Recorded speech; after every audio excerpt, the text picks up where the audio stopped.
কাকা কেমন আছেন? ভালো বা। এটা কি হচ্ছে কাকা, একটু আমাদেরকে বলবেন? এটা দড়ি হচ্ছে। দড়ি?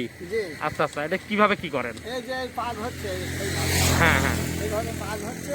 আচ্ছা আচ্ছা। আমরা এইভাবে পাগ দিয়ে ওই দিক থেকে মানে দড়ি তৈরি করে চলে আসি। আমরা এখানে পাগ দিই আর ওই দিক দিয়ে তৈরি হয়ে চলে আসি। আমরা এইরকম মানে বেশ আমার বয়স ভোর এই কাজই করি। আচ্ছা, কত বছর হইলো? তাও ধরেন আমার বয়স 70-72 বছর।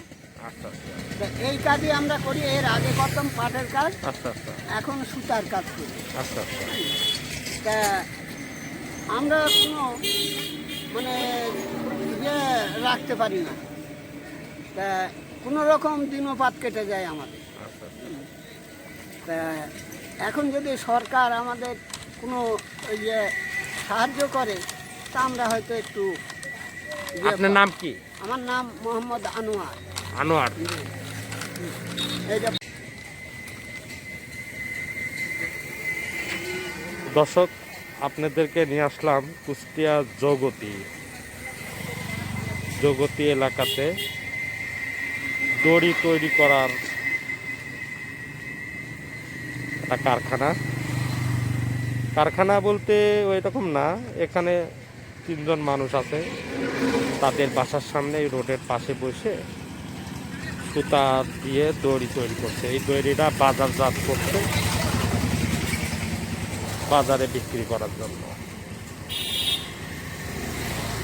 প্রথমে দেখাই, এটা হলো সুতা। এই দেখেন সুতা, ঠিক আছে? এই সুতা 3 ভাগে ভাগ হবে।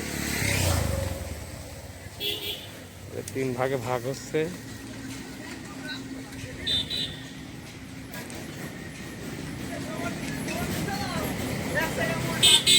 এখানে 3 ভাগে ভাগ হয়ে এখানে পাক হবে আর কি। দড়িটা এখান থেকে পাক হবে, দেখাই।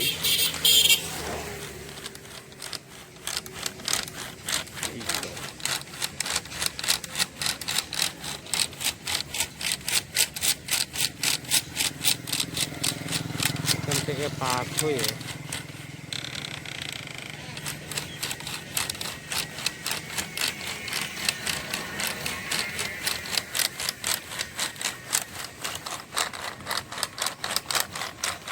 দড়ি হয়ে যাবে এখান থেকে। হ্যাঁ,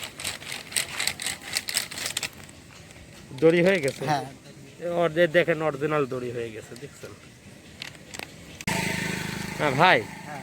এটা কিভাবে কি তৈরি করেন আপনি? এই যে আমরা সুতা দিয়ে 3 ভাগে ভাগ করি আস্তে আস্তে করে, তারপর হ্যাঁ। পাক দিয়ে তখন আস্তে আস্তে আমরা এটা কমপ্লিট করি।